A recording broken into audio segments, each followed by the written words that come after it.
के वाराणसी शक्तिनगर मार्ग के मधुपुर बाजार के दक्षिणी छोर के क्रॉसिंग में मार्ग पर एक मोटरसाइकिल सवार सड़क पार करने के दौरान ट्रक की चपेट में आ गया। तो वहीं मार्ग पर सड़क पार करने के लिए सवारियों से भरी ऑटो में भी धक्का लगने से ऑटो घूम गया और जिसका सीसीटीवी फुटेज का वीडियो वायरल हो रहा है।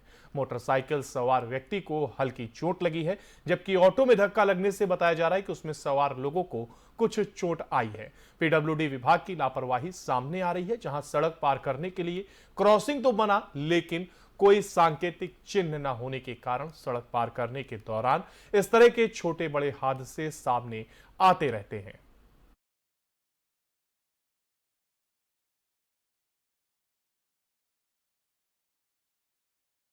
और यमुना पुल पर महिला ने हाई वोल्टेज ड्रामा किया है। महिला यमुना में कूदने के लिए भरती रही हुंकार और समय रहते परिजन वहां पर पहुंचे और कूदने से महिला को रोका गया। कूदने की वजह से आपसी झगड़ा बताया जा रहा है, लेकिन असली वजह क्या है यह अभी तक साफ नहीं हो सका है। राहगीरों ने वीडियो बनाकर सोशल मीडिया पर वायरल किया है। मामला जालौन औरैया स्टेट हाईवे पर बने यमुना पुल पर है, जहां पर हाई वोल्टेज ड्रामा देखने को मिला। महिला छलांग लगाने के लिए पुल पर चढ़ गई, लेकिन परिजन इतने में वहां पर पहुंच गए और उनके द्वारा रोका गया। पारिवारिक विवाद की वजह से महिला के कूदने की वजह सामने आई है, लेकिन अभी स्पष्ट नहीं हो सका है कि आखिर वजह क्या थी। औरैया स्टेट हाईवे पर बने यमुना पुल का यह पूरा मामला।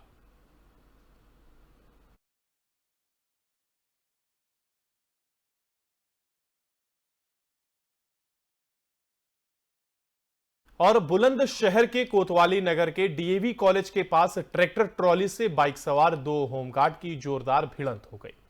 इस बड़ी टक्कर में दोनों होमगार्ड गंभीर रूप से घायल भी हुए हैं। बता दें कि दोनों होमगार्ड नगर कोतवाली से होमगार्ड ऑफिस आ रहे थे। आनन फानन में दोनों को अस्पताल में फिलहाल भर्ती कराया गया, जहां पर उनका डॉक्टरों ने होमगार्ड सतेंद्र को हायर सेंटर भी रेफर किया गया है, जहां पर अभी उपचार जारी है। और ट्रैक्टर ट्रॉली और से बाइक की ये जोरदार भिड़ंत में ये दोनों होमगार्ड घायल हुए हैं। जल्दबाजी में ये एक्सीडेंट हुआ है, ऐसी खबर सामने आ रही है। फिलहाल इलाज किया जा रहा है और होमगार्ड सतेंद्र को हायर सेंटर रेफर किया गया है, जहां पर उपचार जारी है।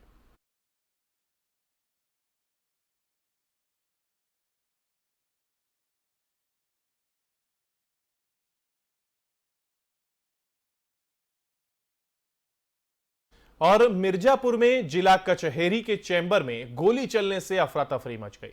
बता दें कि गोली जज के पैर में लगी। गोली जिससे वो जब दरोगा को जो गोली लगी है उससे वह बुरी तरह घायल हो गए हैं। कचहरी में अपने चैम्बर में बैठे एडीजे तलेवर सिंह की लाइसेंसी रिवॉल्वर जमीन पर गिर गई, जिसकी वजह से यह गोली चल गई और जज के पैर में लगी है। घायल जज को इलाज के लिए जिला अस्पताल में भर्ती कराया गया है और जज की हालत अभी ठीक है। मामले की जांच के लिए एडीएम और एसपी सिटी के नेतृत्व में कमेटी का गठन किया गया है और जिला कचहरी में यह जज के पैर में गोली लगने की घटना सामने आई है, जिसके बाद अब जांच की जा रही है। आज पुलिस को सूचना प्राप्त हुई कि जिला कोर्ट में एडीजे 6 श्री तलेवर सिंह गोली लगने के कारण से घायल हुए थे, जिनको जिला अस्पताल पहुंचाया गया था। जहां जाकर के जानकारी की गई तो उनके द्वारा बताया गया कि गाउन पहनते समय चैम्बर में उनका लाइसेंसी रिवॉल्वर गिर गया था, जिससे उनके पैर में गोली लगी है। डॉक्टरों के द्वारा उनके पैर में जो लगी गोली थी उसको निकाला गया है। उनकी स्थिति सामान्य बताई गई है। इसमें फर्दर जुडिशरी के साथ मिलकर और अग्रेतर जांच की जाएगी। उनकी स्थिति इस समय सामान्य है। आज संत कबीर नगर में समाजवादी पार्टी कार्यालय पर कार्यकर्ता सम्मेलन का आयोजन हुआ। यह कार्यकर्ता सम्मेलन एमएलसी प्रत्याशी करुणाकांत मौर्य को जीत दिलाने के लिए कार्यकर्ताओं को मंत्र दिया गया। कार्यक्रम के मुख्य अतिथि पूर्व कैबिनेट मंत्री स्वामी प्रसाद मौर्य रहे।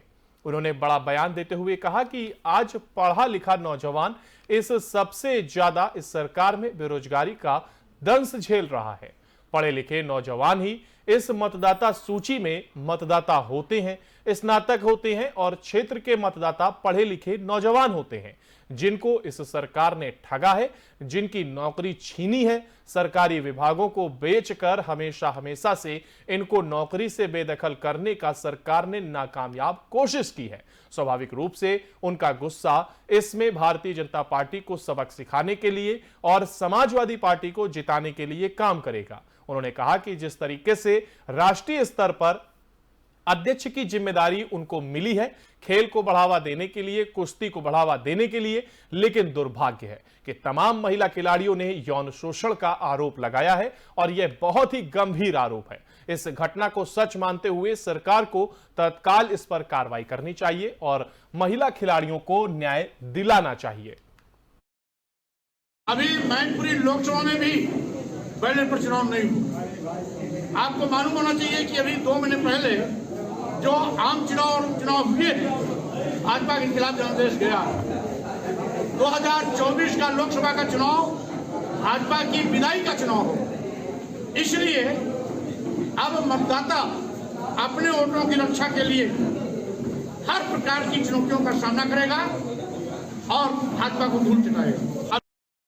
और उत्तर प्रदेश सूचना आयोग में प्रचलित वादों की सुनवाई तथा जन सूचना अधिकार अधिनियम 2005 अंतर्गत प्राप्त होने वाले प्रार्थना पत्रों के समयबद्ध निस्तारण हेतु 5 दिवसीय जनपद भ्रमण पर आए राज्य सूचना आयुक्त सुभाष चंद्र सिंह द्वारा कलेक्ट्रेट सभागार में पुलिस, राजस्व, नगर विकास, लोक निर्माण, खाद्य एवं रसद, ग्राम्य विकास एवं शिक्षा सहित अन्य विभागों के आयोग स्तर पर प्रचलित 57 प्रकरणों की सुनवाई करते हुए 52 का निस्तारण वांछित सूचना के साथ किया गया। उल्लेखनीय है कि सुनवाई के प्रथम दिन 53 में 43 और दूसरे दिन 56 में 51 तथा अंतिम दिन 57 में से 22 प्रकरण, इस प्रकार कुल 166 प्रकरणों की सुनवाई कर 146 का निस्तारण वांछित सूचना के साथ किया गया। आप लोगों ने ये पूछा कि थोक में जो लोग आरटीआई मांगते हैं जी, उनके बारे में क्या प्राविधान है। थोक में आरटीआई मांगने का अधिकार है हर किसी को और थोक में जवाब भी दिया जाना चाहिए, लेकिन अगर कोई थोक में आरटीआई मांगता है तो उससे लोकहित जरूर पूछना चाहिए जन सूचना अधिकारियों को। लेकिन मैं ये मानता हूँ कि जो लोग थोक में आरटीआई लगाते हैं, आरटीआई कानून के प्रति वो ईमानदार नहीं है। एक प्रकार से आरटीआई कानून को उन्होंने पेशे के रूप में अंगीकार कर लिया है, जो स्वस्थ परंपरा नहीं है और इससे आरटीआई कानून का नुकसान होता है। ऐसे लोगों को मैं पेशेवर मानता हूं और ये भी मानता हूं कि भ्रष्टाचार की एक समानांतर रास्ता खोलने। और इसी के साथ उत्तर प्रदेश से जुड़ी खबरों में फिलहाल के लिए इतना ही। बाकी की तमाम अपडेट के लिए आप बने रहिए FM न्यूज के साथ। नमस्कार।